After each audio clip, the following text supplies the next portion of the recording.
Haudenosaunee, Richardson, Sound, Cayuga. Good morning, my name is Joe Richardson, and I hope you're doing well. I'm coming to you from Madison, or Sequoia and Pastoral people of Virginia. Welcome to the American Indian Studies program and our kickoff seminar for the 2017 seminar series. I want to acknowledge, first of all, that Cornell and American Indian program are located and situated in the traditional territories of the Cayuga people here at the southern door. We're grateful to have members of the Cayuga leadership and people present in the program currently added to our staff. This is a wonderful thing. I also want to acknowledge the staff of AIP who helps put this together every fall, including the funding and support from the director, Jeremy Rickert, Lucas Mansfield, who helps with logistics, Kathy Halbig, who helps with everything, and Carl as well. Just all of us kind of contributing and making this happen. So welcome to the program, and it's a real privilege to welcome Beth Piatote, an associate professor of Native American Studies at the University of California, Berkeley. She's also affiliated faculty in American Studies and the linguistics department there. Beth is a NSPERS enrolled at Colville, and her research interests include Native American literature, history and law, NSPERS language and literature, Indigenous language revitalization, and creative writing. Her book, Domestic Subjects, of which I think many of you are familiar with, was published by Yale University Press in 2013, and she's also, her work can be found in a variety of venues, including the American Quarterly, Kenyon Review, the American Literary History, Sales, and so on.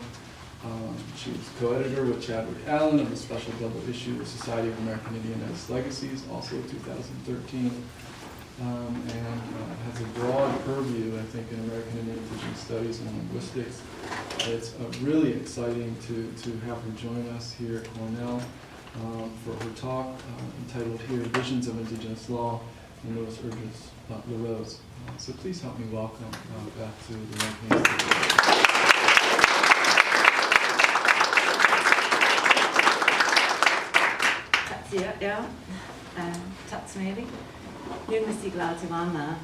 Good morning. Thank you. We are all friends here. I want to begin also by acknowledging that we're meeting today in the homelands of the Cayuga and the Haudenosaunee people. It's beautiful to be at the southern door of such a capacious house. I want to thank the American Indian and Indigenous Studies program for inviting me to be part of this lecture series. For all of you for coming today. It's exciting to be in such an energized space. And special thanks to Troy Richardson and Ula Piasta Mansfield for their work and generosity. Today I'll be sharing some new work. So my older work, I was very concerned with how federal Indian law was articulated in works by Native American authors.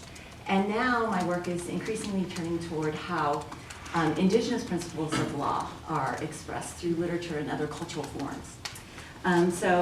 Today we're rolling out a brand new paper. This is completely the first time it's being heard. And so I really look forward to your questions and comments afterwards, because I think I could really benefit from hearing how the pieces are fitting together and other ways that this conversation could be enriched. So I plan to steal your ideas, and thank you. Today, I won't steal them. That sounded so. We're all a community, right? Okay. All right. So my paper today is called Visions of Indigenous Law in Louis Erdrich's LaRose. The latest novel from Louis Erdrich, LaRose, opens with the death of an innocent, the accidental killing of a young boy, Dusty, by a deer hunter. The hunter is the boy's uncle, Landreau, and as blood drains from the boy's body, Landreau runs for help, knowing already that it's too late. The act cannot be undone. The bullet cannot return to its chamber. The boy is dead. Landreau holds Dusty's mother, Nola, as the tribal police and ambulance arrive to remove the body from the reservation boundary line where the accident occurred. This small detail, that the accident occurred on the reservation boundary line, grounds the book in material and legal terms. The reservation is an exceptional space, a site whose borders are both bounded and bleeding, as the opening scene so vividly reminds us. This novel, La Rose, is the second in a trilogy that plays out across a broad swath of time and cuts through a central locus of space, the Ojibwe homelands that become the reservation and the fictional township of Pluto, North Dakota. Each of the novels in this series opens with a devastating act of violence.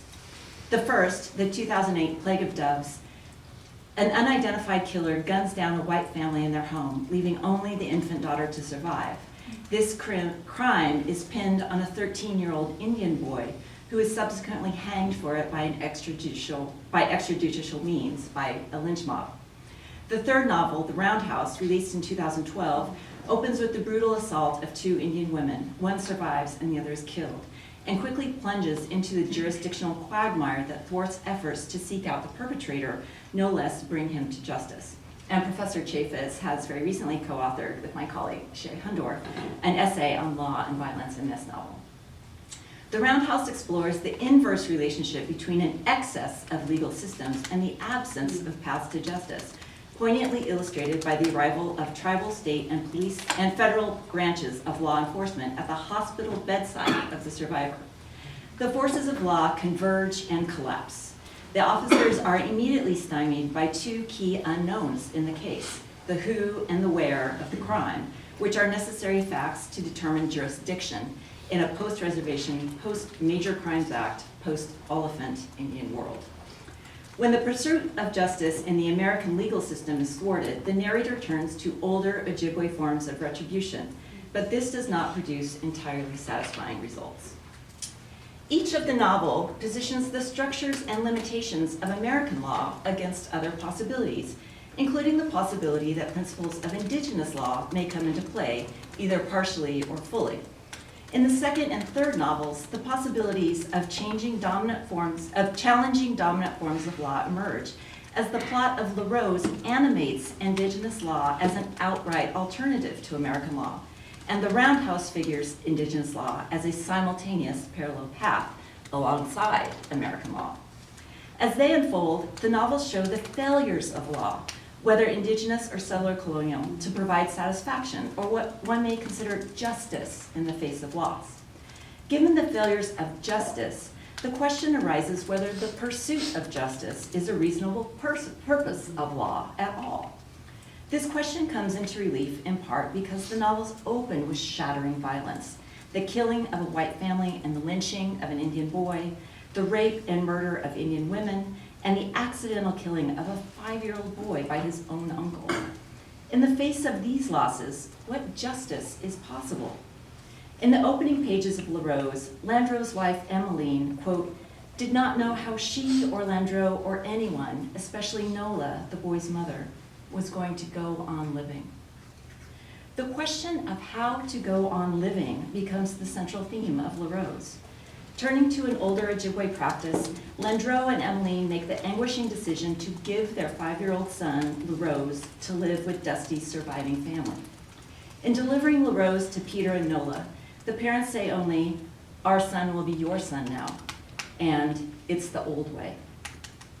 In this act, the novel reanimates an older practice of Indigenous law, exploring replacement rather than retribution as an alternative response to violence.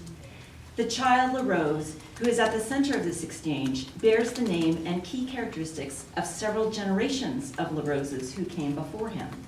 Significantly, each La Rose experienced some form of captivity, adoption, or unfreedom. As law has precedent, so families have genealogies. In this essay, I draw on the novel to examine 3 interlocking themes. First, the significance of a genealogical structure that connects the boy La Rose to his ancestors and embodies in La Rose both the labor of the captive and the powers of the healer. 2, the The novel's capacity for making visible unseen forces understood as latent and active conditions, such as tuberculosis pathogens or older practices of law. And 3, the reanimation of Ojibwe rolling head story as a principle of Indigenous law that interrupts the reproduction of violence. The plot of the novel, how many people have read this novel? Yeah, okay, good. The plot of the novel is concerned with an immediate problem, the loss of Dusty and the transfer of LaRose to take his place. But other aspects of the novel, such as its concern with genealogy and its revitalization of Indigenous law, help us think historically by showing how the past comes to life in the present. The boy LaRose is named for a string of ancestors going back to the original LaRose, an Ojibwe girl who became the captive of a cruel fur trader in 1839. Subsequent generations, all girls until the boy LaRose, survived boarding schools and other forms of violence and unfreedom. The genealogical structure invites the reader to contemplate not only how each LaRose is related to the next, but how each of these forms is related: the captive, the boarding school student, the indentured servant, the adoptee, and equally important, the ways in which they differ. As scholars of early Native history have pointed out, the boundaries between slavery, captivity, and incorporation and kinship were fluid in many Native societies up to the 19th century, and they were intensely impacted by colonial violence. Through shifting contexts, each LaRose endures displacement from their own immediate family, is brought into systems of coerced labor, and finds the resources to survive. Through these articulations to the past, the novel becomes not just one family story of survival, but a larger meditation on what it means for generations of Native families to go on living in the aftermath of catastrophic loss. By linking formal institutions of the state, such as the Indian boarding school or the prison, with other forms of unfreedom, such as captivity and wardship, the novel LaRose offers a fruitful site for thinking about how these histories are both interlinked and discontinuous. They're connected in the sense that Indian societies prior to and during contact practiced forms of warfare, violent retribution, slavery, and captivity, as historians such as Ned Blackhawk and Brian DeLay and many others have argued. The study of violence exerted within and through Indigenous societies, Blackhawk argues, is necessary in order to understand a critical aspect of Indigenous history: pain. Quote, harrowing, violent histories of Native peoples caught in a maelstrom of colonialism remain necessary foundations upon which other narratives must contend. Such painful histories also have contemporary legacies that continue to influence these communities and their descendants. The novel LaRose is realistic in its portrayal of violence as a feature of Indigenous life pre-contact, most notably in the retelling of traditional Anishinaabe stories that feature violence, and through different phases of colonialism to the present. The novel captures a time in the early 20th century when contained, small-scale violence exploded into larger institutional forms across multiple fronts. So at the same time as the Indian Wars, we have wardship, we have boarding schools. It happens at a large scale. Thus, it's not the difference in the nature of violence, but its scale that the book eliminates. Attention to the forms of violence that attend Indigenous communities makes visible not only experiences of pain, but also frames systems of response, including Indigenous legal traditions. To deny a history of violence in Indigenous communities is to deny the fullness of human experience, not only in the creation of harm, but in its modes of repair. In a co-authored essay on gender violence and Indigenous legal traditions, Emily Snyder, Val Napoleon, and John Burroughs write that, quote, there's a danger in viewing the Indigenous past as nonviolent and non-sexist. We're critical of this perspective because it overlooks the lessons Indigenous peoples can learn and have learned through time when they confronted gendered violence in their societies. Methodologically, these law scholars turn to canonical Anishinaabe stories to understand Indigenous legal precepts and the expectations of social behavior embedded in them. As they write, quote, Violence against women has been a concern of Indigenous people for thousands of years, as is evident in many of the ancient stories. The novel animates several of these older Anishinaabe stories, particularly the rolling head story, drawing our attention to their significance as legal and not only cultural or literary texts. In the novel, violence moves unevenly among its subjects. The act that sets the plot in motion does not explicitly involve colonial violence. It occurs among Ojibwe kin, on the reservation side of the boundary line. Yet colonial violence infuses the story, and this connection is made clear through the genealogical structure of the narrative. In the novel, the original LaRose is sold into slavery as a child by her own mother, Mink, who, driven by her craving for alcohol, gives the child over to the trader. When LaRose's father fails to ransom LaRose from captivity because the trader won't release her, the father kills Mink. At one point, LaRose crawls into the snow naked in an attempt to die, but a spirit comes to her aid. Future generations of LaRoses likewise have access to this otherworldly power. The fusion of these events is also useful for theorizing history. It not only links exploitive forms of captivity with potentially redemptive ones, but merges into the one figure of LaRose, both the brutalized captive and the otherworldly healer. The fusion of banal violence and extraordinary power into one figure, into an ancestor, suggests that both qualities can be seen as ontological, as an everyday inheritance of Indian life under settler colonialism. Further, by providing a genealogical structure, the novel illuminates not only the patterns of enslavement, containment, and labor that birthed contemporary forms of violence, but also locates the center of that violence within the Indigenous family. Like a sprawling family tree, its branches spreading and grafting across time and space, these forms produced and reproduced each other. The captive begat the slave, the servant, the ward begat the reservation, the boarding school, the captive. The boarding school begat the servant, the ward, the prison. In this genealogy, the child, the ward, the dependent, is both the beginning and end point of captivity, control, and policy. In history, we can see how these forms come to life in both orderly and disorderly fashion. In literature, we see how they move and take on lives of their own. Historical narratives provide a critical framework for engaging with the past, and literary texts can deepen our understanding of how forces of violence and survival move through Indigenous communities by creating adjacencies and interpenetrations that can be obscured or separated by strictly historical accounts. The novel is not history, but it reflects historical problems and provides critical insights about the nature of violence and endurance. Literature is vital in understanding legal concepts as well. As John Burroughs suggests, stories animate and co-constitute principles of Indigenous law that are significantly muted in settler colonial legal regimes. So first, to talk about LaRose, once and always the captive and healer.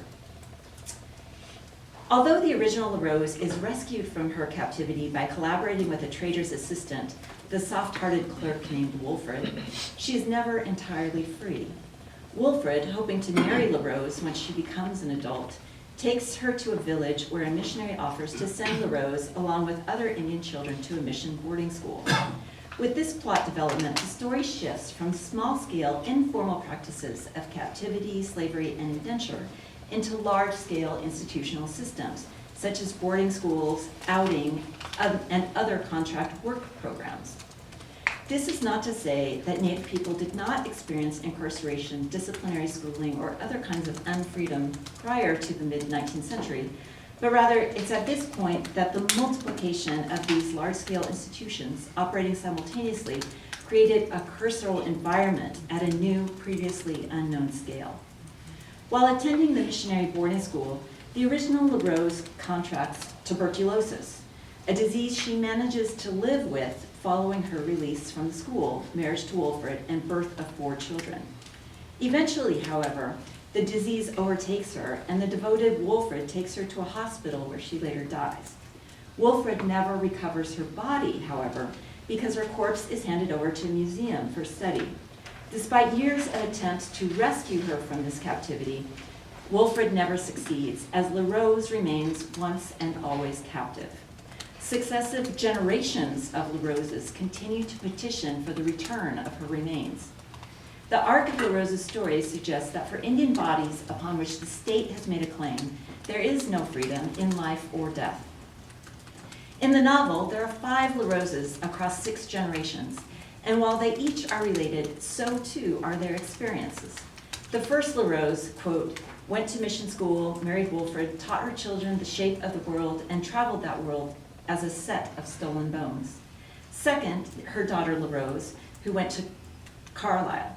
This LaRose got tuberculosis like her own mother, and like the first LaRose, fought it off again and again.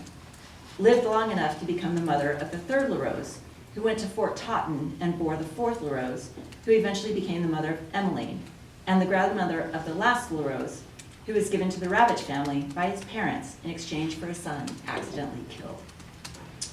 In this description, sentence fragments connect each LaRose to the next, as though there may be something incomplete about each life, and only their lives together form a whole. Still, each life has integrity.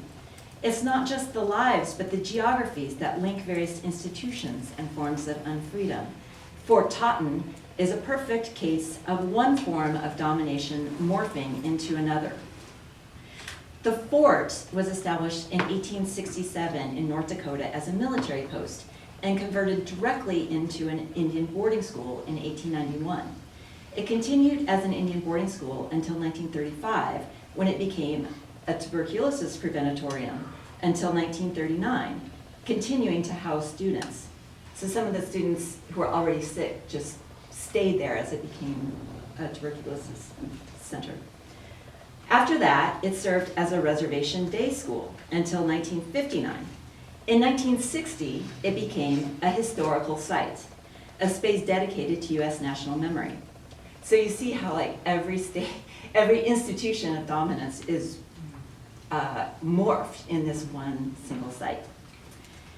In a parallel representation, the Iron family home on the reservation, the home of Landreau, Emmeline, and their children, is the original home of the first LaRose and Wilfred, and over generations has been modified and remodeled, but always remains the family home.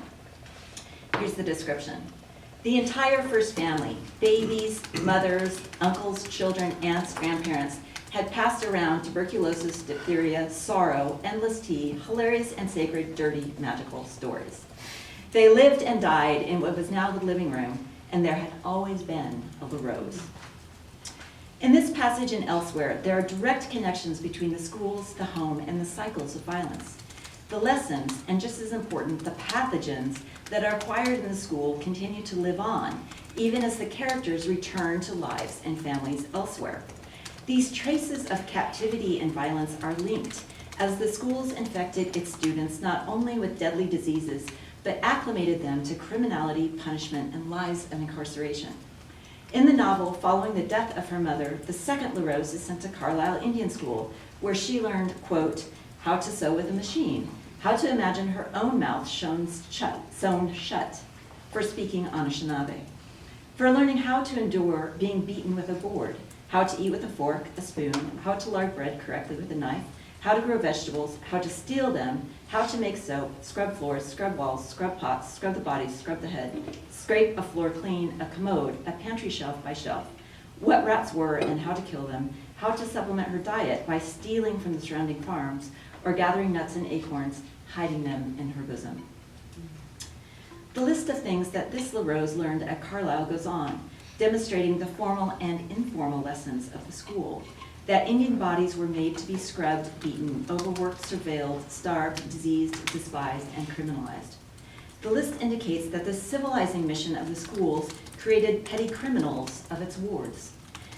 As the 1929 study, the Merriam Report, shows, the boarding schools also created public health crises for Indian children through poor diets, malnutrition, overwork, and exposure to contagious diseases. The report shows that Fort Totten was far from exceptional. Numerous boarding schools were converted directly from schools into tuberculosis sanatoriums. These traces of disease and constructed criminality take shape in present conflicts in the novel. In addition to the primary storyline of the boy LaRose and his role moving between his birth family, the Irons, and his adoptive family, the Ravages, the novel animates several intense love triangles and complicated relationships. One of the most dominant is a conflict between Romeo and Landreau, whose relationship is torn apart as youths in their attempted escape from the Indian school at Fort Totten and their shared love of Emmeline. As adults, Romeo trusts Landreau and Emmeline to raise Romeo's son, Hollis, who the Irons informally adopt as a small child, providing another kinship adoption narrative in the novel. At the same time, Romeo continues to resent and plot against Landreau, who betrayed him at boarding school. Both Romeo and Landreau struggle with substance abuse, in an echo of Mink, the mother of the first LaRose, and are particularly vulnerable to taking prescription opiates, although Landreau has found a way to come clean by embracing Ojibwe traditional spiritual practices. In this storyline, opiates represent the two-sided coin of pain relief and destructive addiction, and the boundary line where one becomes the other is extremely fine. Romeo, who's disabled by an accident during the escape, survives on hourly wages and petty theft, including the theft of prescription drugs. Neither Romeo or Landreau can find much distance from the law. Romeo is ever the thief, and Landreau is jailed following the accidental shooting of Dusty. The fluidity between captivity and kinship, as embodied in the successive LaRoses, sheds light on how closely the forms are related. In the case of the boy LaRose, the similarity makes visible the affective and material labor that the boy must carry out. While he bears up to the duty assigned him, he's not, at the age of 5, capable of consent. Removed from his family, his first duty at the Ravage home is to stop crying, around Nola at least. Maggie, initially hostile to LaRose, employs him in the work of changing her mother from evil to nice. To this end, LaRose performs affective labor. He hugs Nola, he calls her mother, he eats the cakes that she compulsively bakes for him. Later, aware of Nola's suicidal thoughts, LaRose secretly disposes of every possible weapon of self-harm: pills, razors, knives, bullets.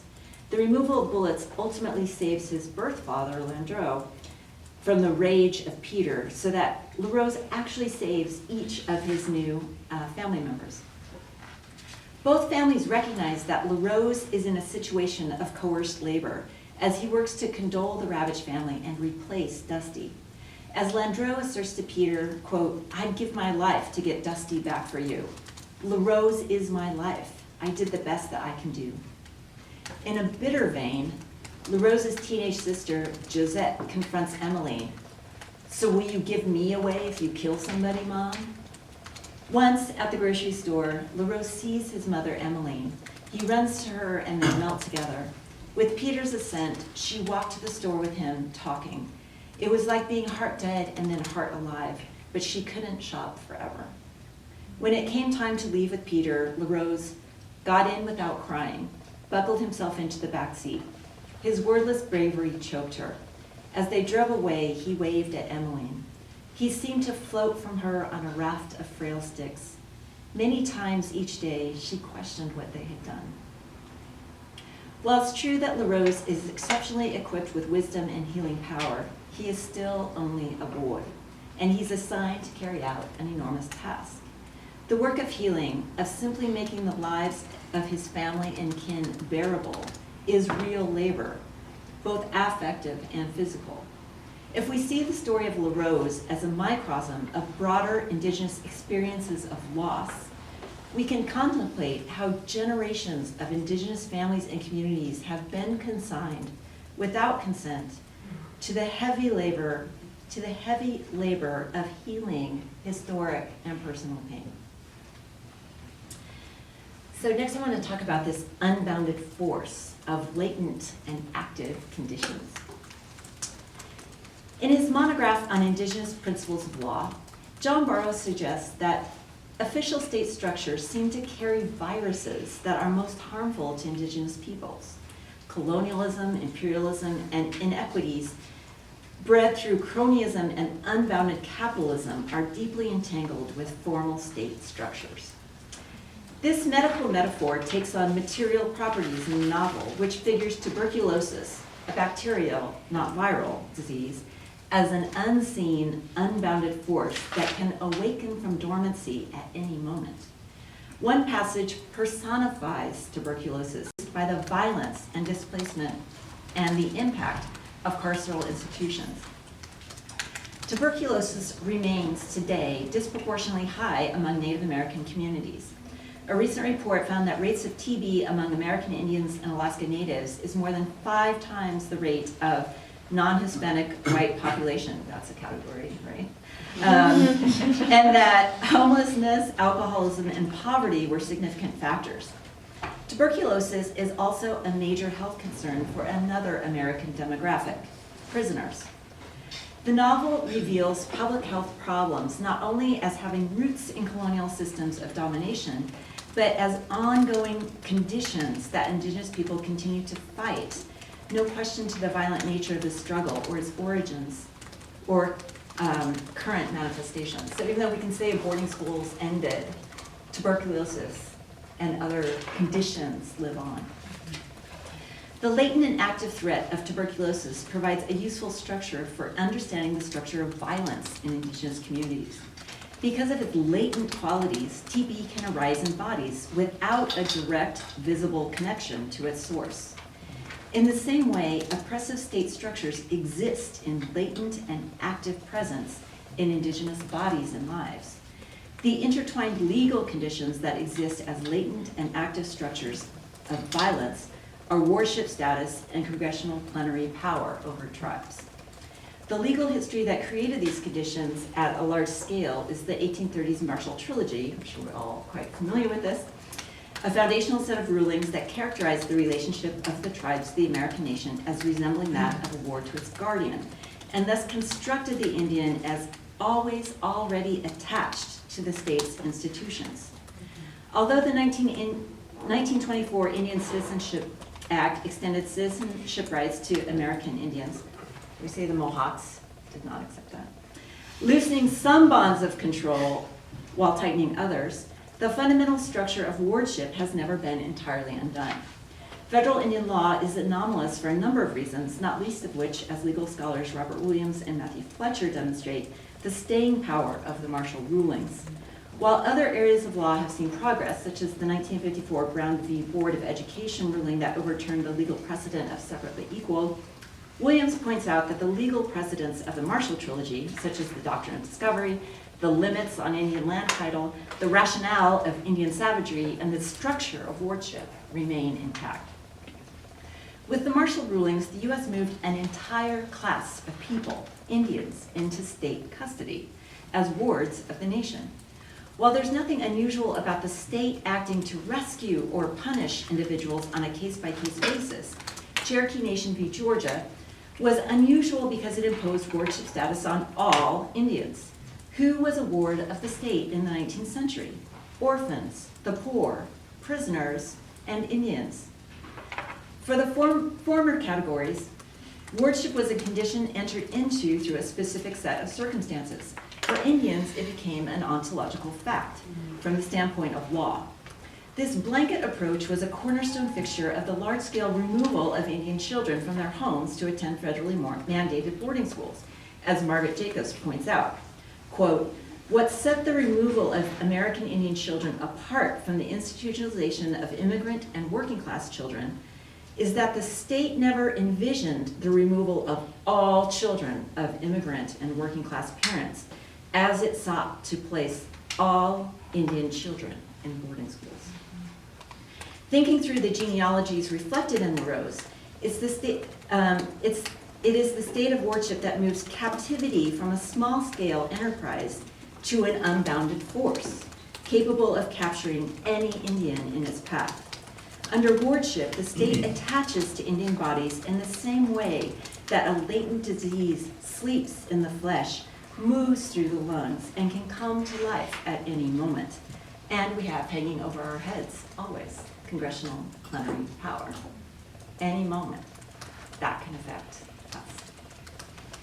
The novel LaRose contributes to our understanding of how violence manifests in unpredictable patterns in Native communities by making unseen forces such as latent pathogens or the structure of wardship visible. Indeed, the novel shows how they are linked.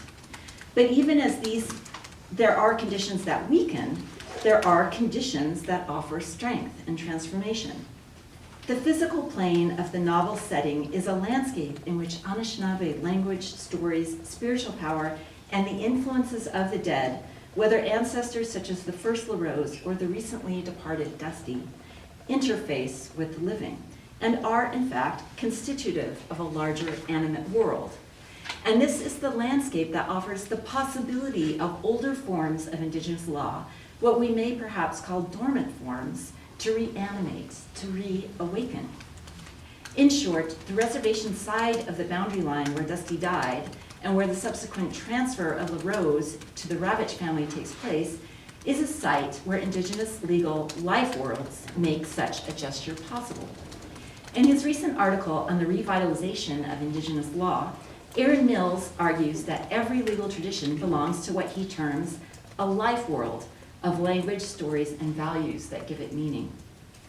He argues that not only are Anishinaabe legal orders incommensurate with constitutional systems, such as those that exist in Canada and the United States, but that, quote, efforts to articulate Indigenous law within the forms of liberal constitutionalism ignore or trivialize the ongoing significance of Indigenous life worlds in governance of Indigenous lives today.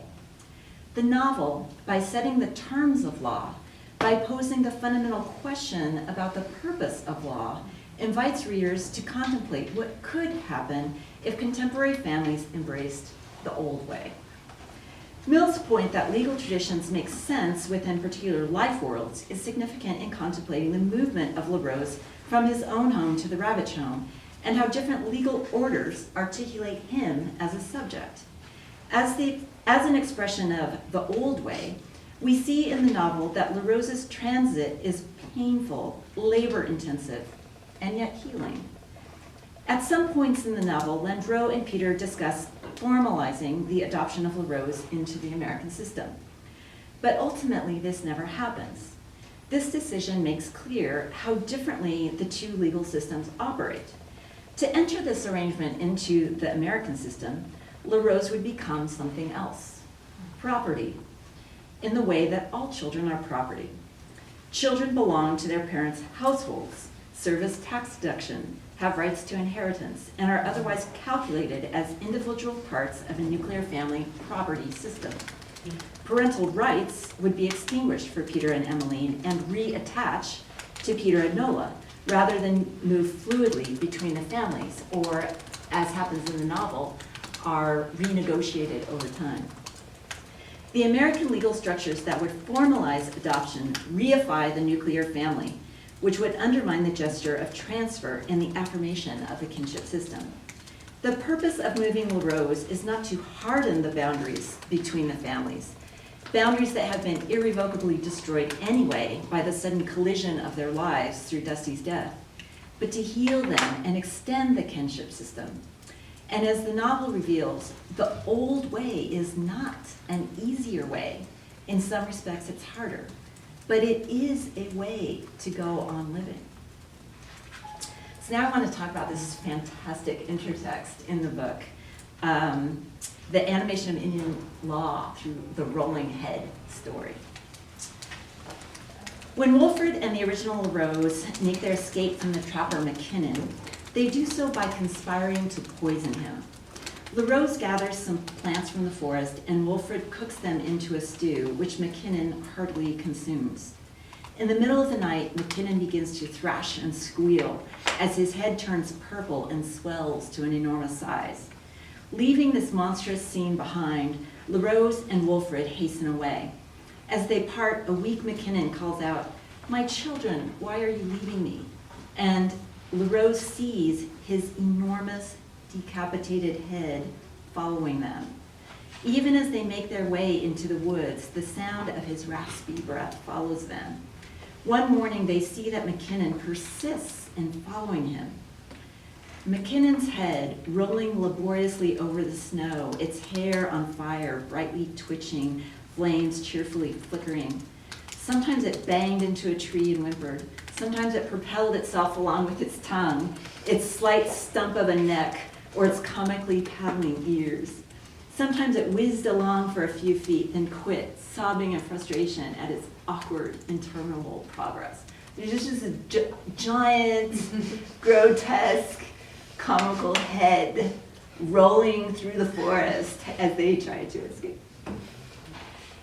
This gruesome yet darkly comic imagery has its point of reference a canonical Anishinaabe story, the rolling head or rolling skull story.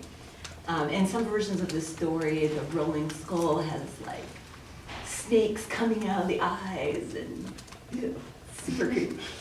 In the novel, the elderly Ignatia, along with her friend Malvern, retells this very story, this Anishinaabe version, to the boy LaRose. The transfer of the story in the novel from the original LaRose's frame of reference to the boy LaRose's imagination reflects Anishinaabe worldviews across time and space. Ignatia waits until the first snow to tell Old Story 1 and Old Story 2, what comprised the rolling head story to LaRose. In Ignatia's version of these linked episodes, the story takes place. Does anybody speak Anishinaabe? Mawazinga, a long time ago? Maywinja. That sounds so much better. That makes sense. When a man suspected his wife of cheating on him and discovers that she has taken a snake as a lover. The man kills the snake and cooks it into a soup, which he feeds his unknowing wife. The man then hides their children and kills his wife, cutting off her head. The man flies away. The woman's head goes in search of her children. It rolls through the forest, moaning and calling out to them. She asks all of the belongings in the house where the children are. Finally, a stone tells her that they have fled underground. The stone has given the children a set of powers. And here I want you to know that I am condensing the story greatly, and I apologize because it's an awesome story. The stone has given the children a set of powers, and the children, as they're being pursued, use their powers of transformation and participate in the creation of an Anishinaabe world. They receive assistance from the great serpent who helps them cross a river, and this is also a great moment in the story because they have the power to make a river, and they throw it down, and they think they're throwing it behind them to create a barrier from the rolling, but they accidentally throw it down in front of them, so then they're trapped. So then this great serpent comes to their aid and offers to take them across the river, which they get across the river then. But when the woman's head tries to follow, the great serpent drops her in the river, and the head turns into the first sturgeon. I don't know if you've ever seen a sturgeon.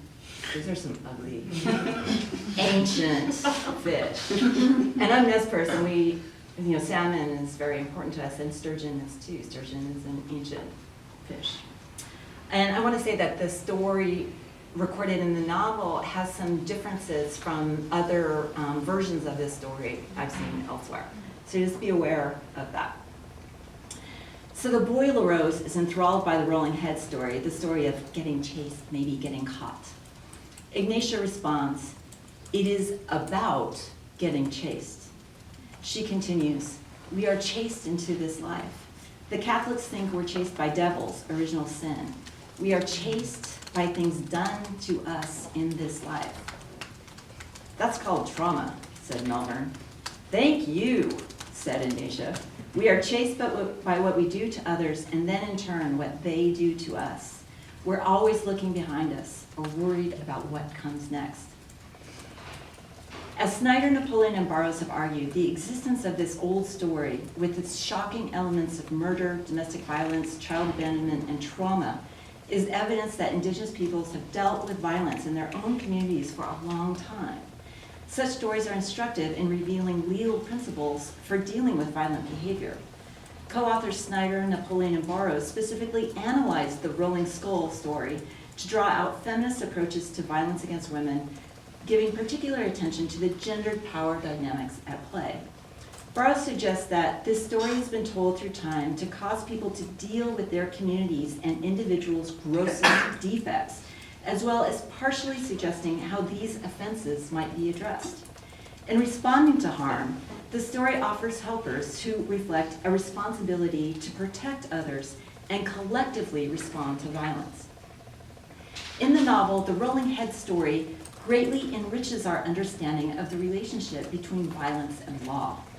It appears twice, as a mirage as the original LaRose and Wolford were fleeing from McKinnon, and the second time as an old-time story told by Ignatia. The parallel is important because both versions set up a justifiable act of violence and its aftermath. The first LaRose and Wolford were brutalized by McKinnon, and to kill him and escape seemed their only hope. The husband in the old story had been betrayed by his wife. Perhaps he believed that he was provoked into an act of retribution. But the Rolling Head does not recognize motive. It recognizes effect. It registered violence as a fact. When Ignatia tells the story, she added the commentary, "We are chased by what we do to others, and then in turn what they do to us."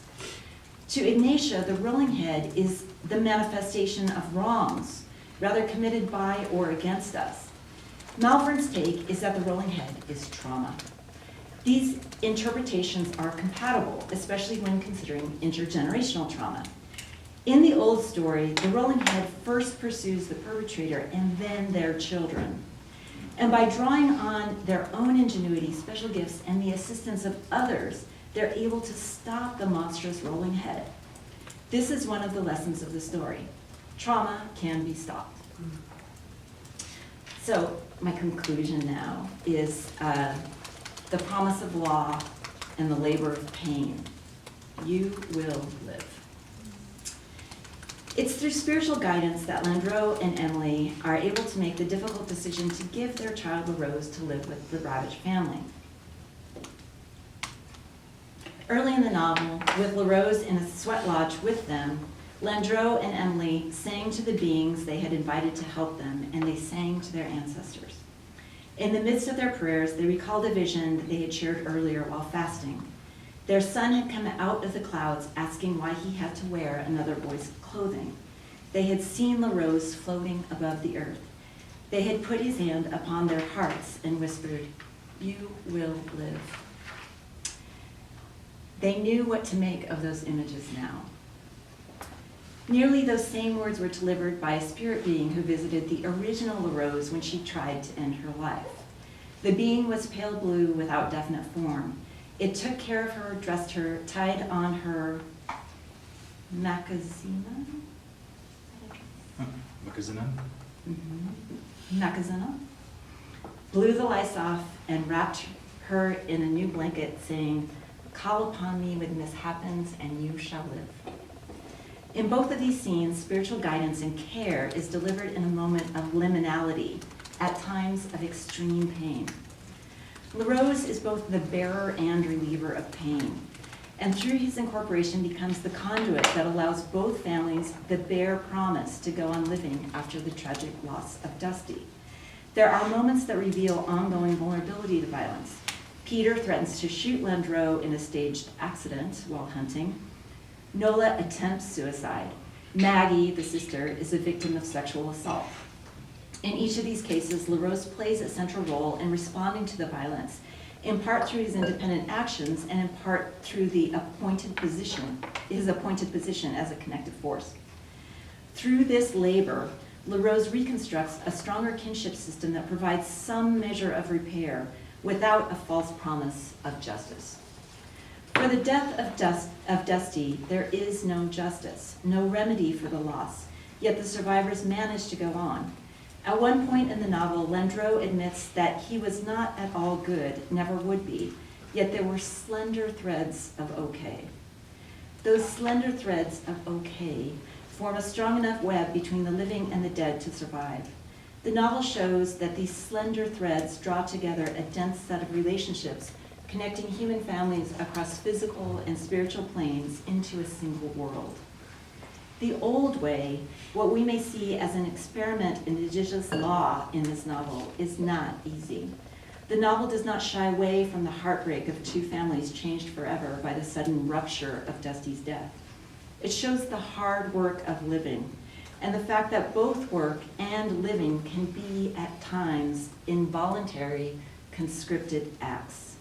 But the work of living, as LaRose reminds us, is the work that survivors are given to do. Thank you. Good to see you out there.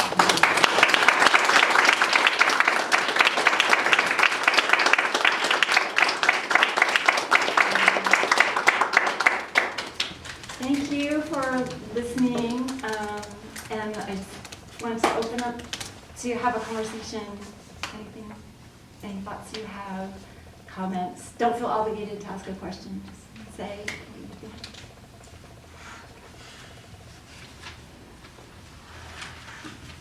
think. Yes, Eric. Beth, great talk. Tough book to read. A lot of verbiage is actually, particularly these last 3 novels that deal with legal issues and what have you. So one of the things that interests me, you get it implicitly, I think, I'm not sure if you get it explicitly, if you need to, is that there's a tension here between nuclear family life and the kinship system. And that tension is registered because initially LaRose doesn't want to go, his parents don't want, they actually has nuclear parents, let's put it that way, and that the other family has nuclear parents. So what's going on is a sort of colonial force which nuclearized Native families. One thinks of the Dawes Act, for example, which did it really intensely and violently.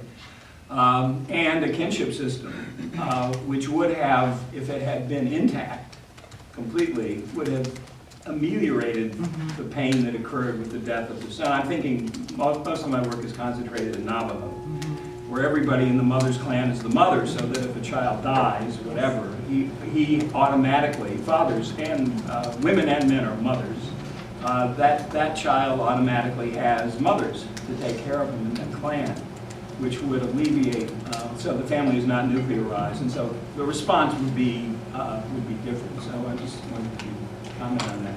Yes, I think that this very question of the tension between the nuclear family and the kinship system has driven very much of my work. In domestic subjects was about like the family and the family being this site of struggle and colonial struggle, and that Troy and I were earlier talking about the problem of incommensurate categories, and so even trying to figure out how to call this system, if there isn't a commensurate role. Like, as you say, there was an entire system in which legal identities were very clear in the kinship system, and then the American system has a different set of those, and that the violence of the nuclear family. So, as you say, the kinship system can often answer these violences that are produced through the nuclear family. For instance, Brenda Child has been writing about issues of tuberculosis and things like this, and also the ways in which creating these nuclear families endanger children to domestic violence and also to pathogens, and that sometimes these were actually, like in these historical records, these were interconnected. And so there was a child, who came home from boarding school and was sick, but couldn't stay with that family because of the pathogens. And, like there were ways that the nuclear unit can even function in a human life. Well, it's a terrifically isolating unit. Yeah. Whereas kinship systems aren't. And then there's also the question of visibility. You have great visibility in a kinship system where everybody is looking out for everyone else, whereas the nuclear family, you have really diminished visibility. Yeah. And that, of course, enhances or increases violence. I mean, violence becomes much more easy in that kind of system. It depends upon that isolation. Yeah. Thanks. Great. Thank you so much. Also, I want to thank you for the talk. It was great, very interesting. But I want to pick up on this issue of sort of incommensurable categories, and specifically the way you're framing this as Indigenous law. And I can see the power of doing that, and I love Borrow's work actually, Yeah. but always in the back of my mind is this question, what are the implications, the entailments of referring to these practices as law? And law sort of implies a state structure. So there's a power in saying that, a power of sort of equivalence of saying that these practices are a kind of body of indigenous law, but it also commits you potentially, or maybe you don't think so, but it commits you to the creation of sort of an indigenous state, like an Ojibwe, in this case, an Ojibwe state. What are the implications of, what does that sort of railroad you into, perhaps? Yeah. Yeah, I mean, this is a big problem, and part of it is wrapped up in language. Like even saying law is that, I think sort of what we would find in our indigenous languages is more, or at least speaking in Nez Perce, it's way. We have a suffix that is like this is the way. And that when you're looking for law, you look for terms that have wheat as a suffix, baptiste, a way of life. That is law. And so it's very difficult to get around concepts of the state and law. And I was telling you in the hallway that your work has been really important to me because I had such a hard time explaining how Nez Perce people think of their relationship to salmon as a contractual relationship, and like using the terms of contract were like the closest I could get to explaining it, and that salmon are agents, and these are renewable contract, like trying to use these metaphors, but it still isn't on its own terms. And so I think one thing we can think about is that those laws do exist. Like I like Aaron Mills' work, even though for me his work also has limits, but to talk about life worlds of law. And so maybe we can say that the life world of law is in its own territory, it has, see, we're just trapped with words, jurisdiction, it has force, it has life. Like a way of life has its own order that has been unassailed by state law. People have their ceremonies that are, and then there's state law, the state, capital S, sometimes small s too, trying to impinge on the systems of law. And that I guess in our theorizing, we try to bring those two worlds together so that neither one can quite have the force that it has in its own context. So diminishing some of the power of the state also is also, it's a really great question. I think something we should all be thinking about. What do I call this? How do I try to be true to these life forces? Okay? I just have an interjection here. In the piece you refer to that Cherry and I published, we quote from, Visner has a quote from a court case we start with, where the court won't hear Anishinaabe testimony because it's just stories. Mm-hmm. And the respondent says, but look at all those books you have, those law books you have, they're just stories too. Mm-hmm. So I mean, and I also think then of Keith Basso and the power of stories and the Western Apache system. So it seems to me what you could do, or what's possible, is instead of trying to fit Anishinaabe or other native categories into law, is you could deconstruct law itself as a system of narratives, so that we have here two different systems of narratives with different precepts and different theoretical premises. I mean, that's a suggestion. Yeah, and the comparative study, I think, makes it very clear how constitutional law isn't just a given, but that it is also a constructed system of law that has a set of assumptions that other systems of law don't have. Yeah, it certainly does, and all you have to do is, I've been teaching the Bolivian Constitution, is just look at a constitution that has indigenous input. The Bolivian Constitution is a good example of that, and compare it to the U.S. Constitution. You see one narrative based on property, by the way, and another narrative not based on property, or really modifying the property system. Okay, I don't know. I guess the thing that I was most interested in was the system of condolence and healing. That this relationship based on their culture allowed for this manifestation of healing within this family, and also what I kind of got a sense for was like protection, which the other system wouldn't allow them to have, as they just sort of remove that person and put them in jail. Am I right? Or the person that shot this? Right, so if you, yeah, exactly. If so what's the solution to, you know, what happened? Would have been going through the court system, probably, so yeah, taking Landro out of the community, maybe the question of intent, you know, which is important, would come up, so maybe he would get off on involuntary manslaughter or something like that. But still going through a system where the answer to the problem is far removed from the actual loss. It simply creates another loss. Yeah, I was just I thought that was really a great Okay, awesome. analysis, and I really enjoyed that. But it's hard, right? I mean, like, that's what I think is important to say, is that, like, it's a hard thing to do. I mean, when this line about you know, they wondered how they would go on living, that was the experience I had reading the novel. I'm like, I'm on page 6.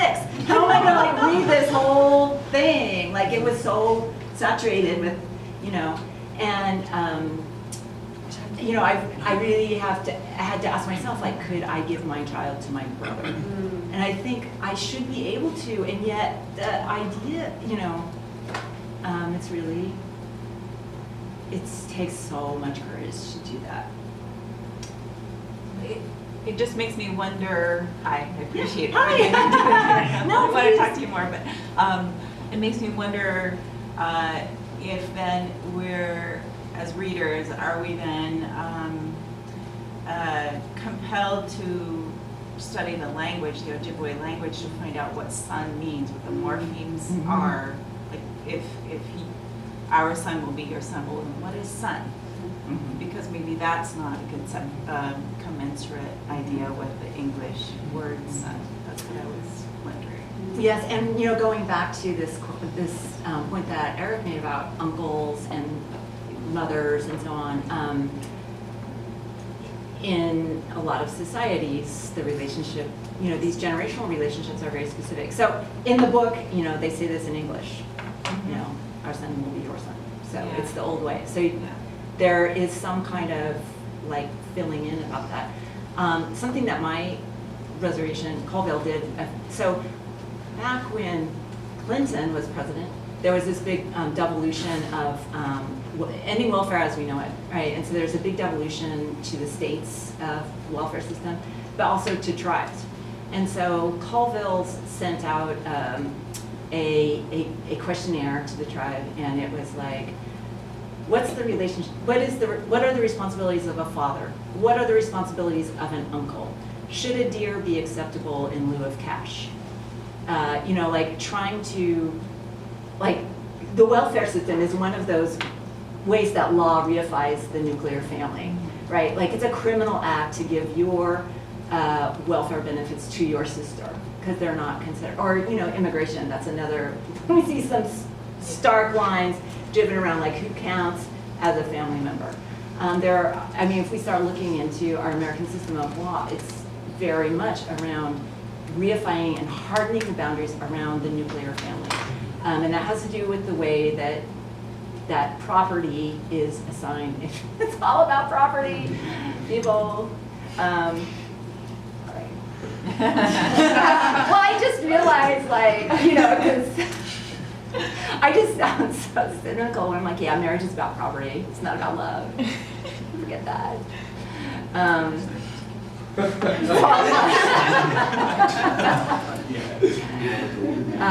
is something to contemplate as you fall in love. Like in a beautiful place, like I'm staying here. Where were we? Well, I was thinking about Thank you. the essay you did provide, you do go into detail around father. So All right. the importance of being very clear on the multiple terms Right. for son, mother. Oh, yeah.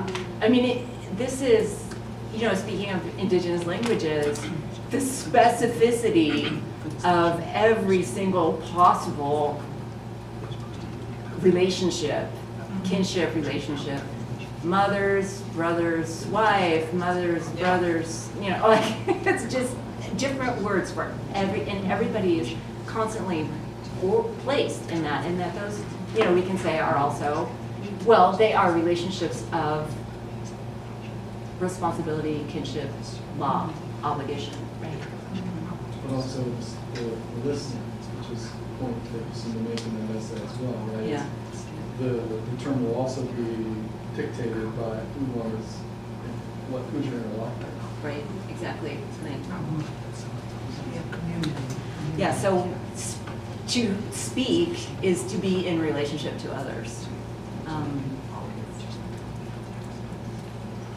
have a question or a comment, and thank you very much. It's really amazing, and I love the bit that having analysed it over families and stuff. So it's really interesting from your point. I was thinking about the captivity theme that recurs as you showed over the different historical timelines, and I was just thinking, maybe you've already considered this, but I was thinking about the character Nola and her role in Roundhouse, because obviously I think she is the daughter of Marwold and Billy Peace, so I think it's quite significant that she begins her life as a captive herself in the cult of Billy Peace, and a lot of the story. Plague of Doves. Sorry, yes. Yes. Yeah. So a lot of the story is about her mother trying to free herself and her children from that captivity. And then obviously in the Rose we see her taking on that role of captor herself, so it's interesting. Demonstration, I suppose, of those transgenerational patterns of violence. Yeah. Yeah, that's a really great connection, thinking about the trilogy, and also that Billy Peace was, sort of a meek fellow before he went into the military. And when he came back as something else. That's true. And And also the two families in the Rose, I guess, are both descendants of Billy Peace. Yes, those connections are very interesting. Yeah, the whole Billy Peace narrative. Someone please write about that. Maybe you.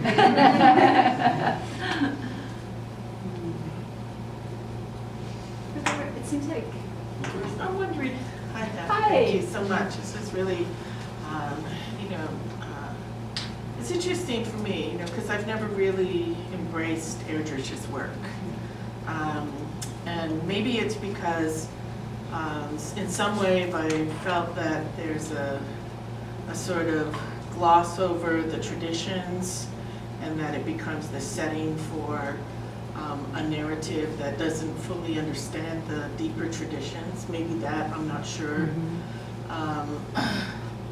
I'm struck by the use of the decapitated head in this case, because I think that there's a movement in Indigenous studies where there's much more concern about how these stories are reinserted. And I'm sort of wondering what you think about that.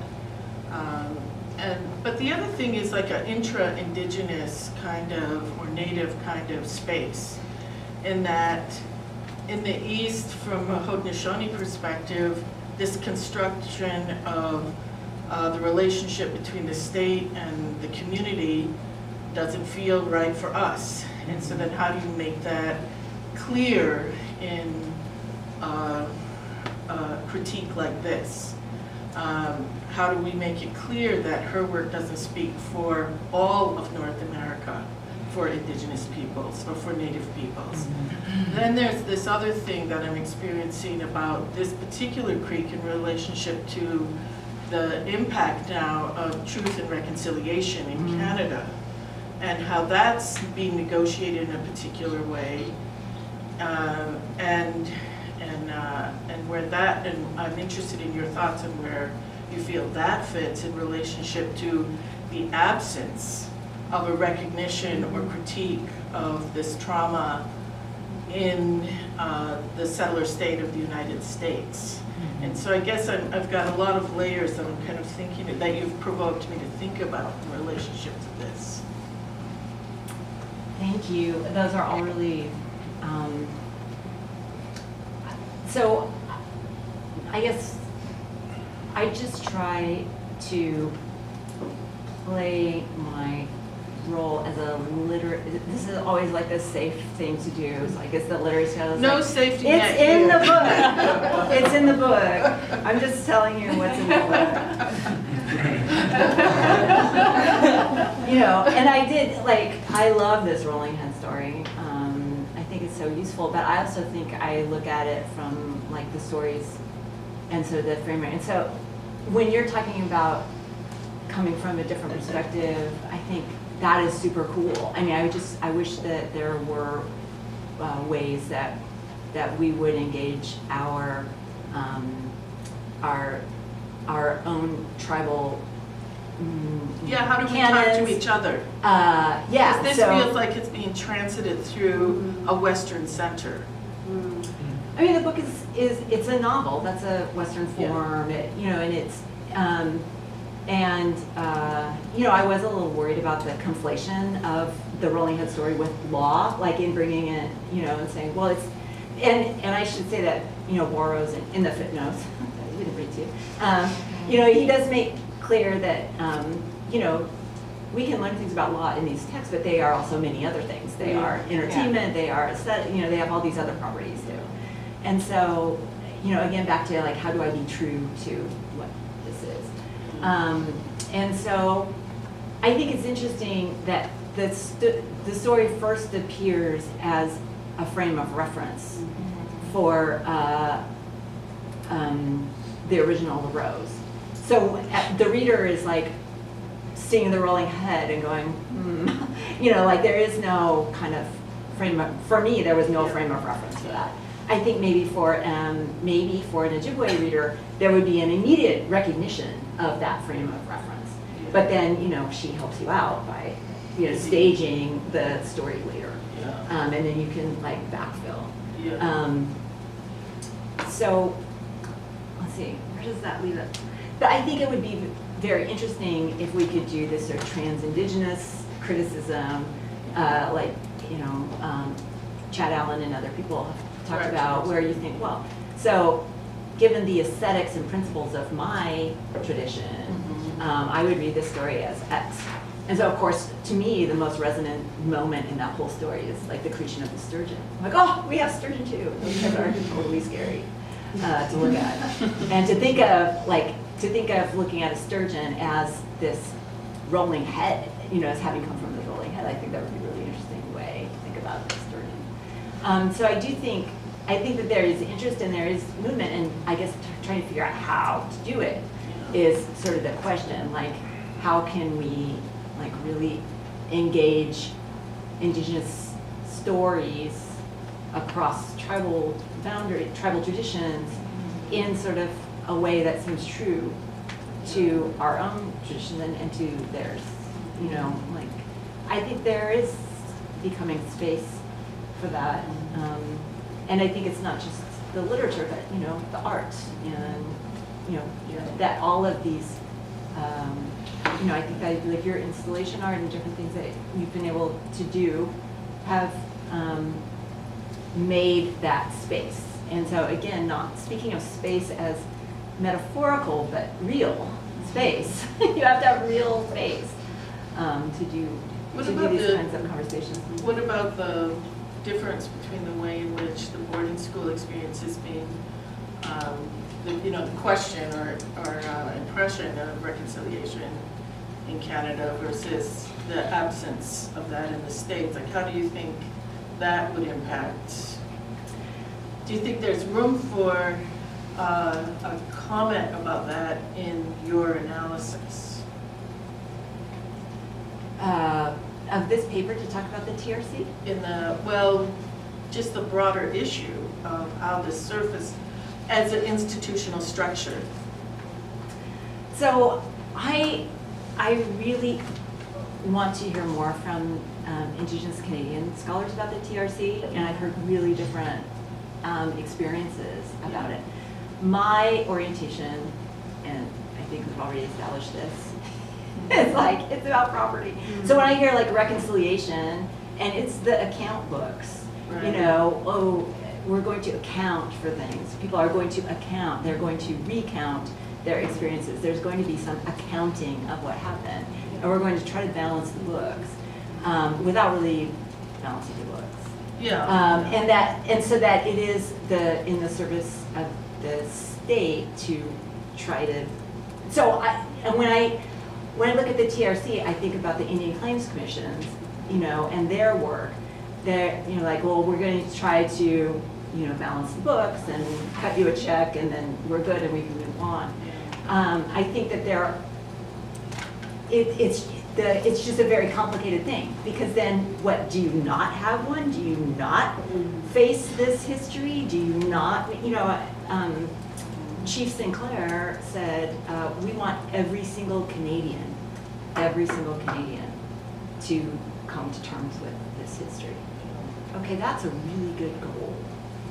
And it seems like unthinkable in the US that people could make those kinds of assertions. So I do think that there is something very extremely valuable about what's happening.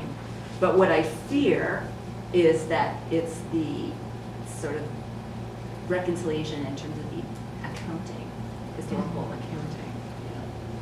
Eric? Yeah, just thinking about that, I mean, you got to take into account Coutar's critique of recognition politics, which I think plays a big part here. I was in a panel a few years back at Brandeis on justice across cultures and spoke with a South African attorney who'd been in jail with Mandela and Robbins Island, and we talked about the fact that what was really important and never happened was redistribution of wealth, because in fact the trauma is deeply embedded in that, and the question is, just by talking about these things, is it a way of actually erasing them in one way, rather than dealing with the material results of what took place. So I think recognition politics is really important here, the same way it plays in the UN Declaration on the Rights of Indigenous Peoples. Oh, so Jolene, and now, you know, this is making me see more clearly what the connection to this is that trauma is about what is done to you and what you do to others. And so we can look at situations like slavery or boarding schools or, you know, these different sort of institutional structures where humans were executing these policies and, you know, producing trauma and receiving trauma, but that the act, like that rolling head, is following both perpetrators and victims.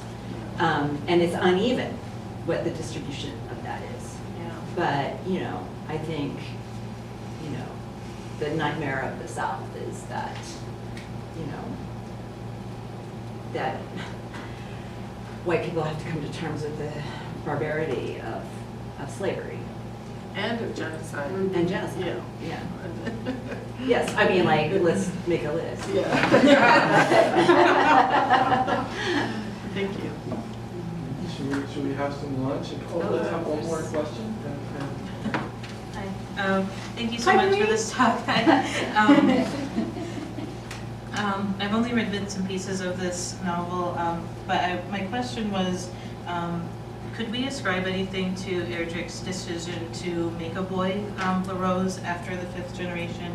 Because within like the U.S. Native literary genre, especially at the visibility that Erdrich has, I'm naturally drawn to compare him to other young boy protagonists, you know, that stand alongside him within Erdrich's work and also outside of it. And so it's weird for me, like, you know, at least to see a young male figure by an arguably canonical Native author carry the weight of women that came before him to such an extent. And so I'm wondering, you know, is there a subversion there, or is there also room for us to be like, hey, why is he the boy LaRose? Yeah, I think you can make an argument. This is the great thing about art literature. You can make an argument either way. Yeah, you could say, oh, this is he's Teo, or you know, like this is the male sort of. But I think this is another significant aspect of the generational effect. So I think that one of the things that Native artists have to confront is the reproduction of violence. And so I think one of the things, I don't know, first of all, why she did this. So I'm just saying another way to think about the set of choices she had to make. So we have the replacement of a 5-year-old boy with another 5-year-old boy. Could that be a 5-year-old girl and another 5-year-old girl? It could have been, but then is that also like you know, killing? Is that also then making the female body the object of violence, as she did very powerfully in the Roundhouse? So there, it can sort of go. I think you could make an argument. I think there are a lot of ways to think about gender in this, and that you could also say that just as the way LaRose is kind of defying other categories, other fixed categories, he's also defying a fixed gender category, because he is, all his ancestors are women. Like LaRose is a woman's name, is like all of, you know, part of what comes down to him is from her, all of their power, that is feminine power, that, or female power that he is channeling in his little boy body. So I think that there are really interesting, complicated questions you could ask about how gender is playing out in this book and then in the trilogy as a whole. And that's where Plague of Doves is a super complicated book to think about, especially the sexual. Now you're all interested. What? There are really interesting. I think another thing she's doing a lot is putting two forms next to each other: captivity and adoption, opiates and well, those, you know, and pain and pleasure in Plague of Doves. Well, those previous women, LaRoses, are not. It may not be just that they are ancestors, and I don't know enough about the reckoning for Anishinaabe, but in where I work in northern Athabascan, they may be actual it's actually the name is part of the person, right. So it's a rebirth, Yeah. right? And so and still today, people that get the name of someone, and it's gender neutral, right? So it could be passed to a man or a woman, and people with it that have received the name will be addressed by elders in the appropriate kinship terms for the person who passed away. So you have a young child being called grandfather, right, by elders. Yeah. And it's not just ancestors, but they're being reinserted into it. And I don't know if that, again, I don't know how that plays out in that case, but that's something to, since we're talking about kinship, right? And, and reanimation. And reanimation, like in these exactly. sort of like qualities that come back. I should say, this is important, that the original LaRose, her own name was Mirage, and that when Wolfred asks her what her name is, she draws a picture of a flower, and then he calls her LaRose, and so that's the origin of that story.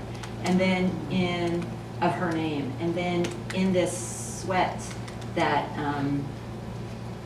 Emmeline and Landreau are having, no, in a sweat that Landreau is in later, the spiritual person there tells him, you know, call your son Mirage.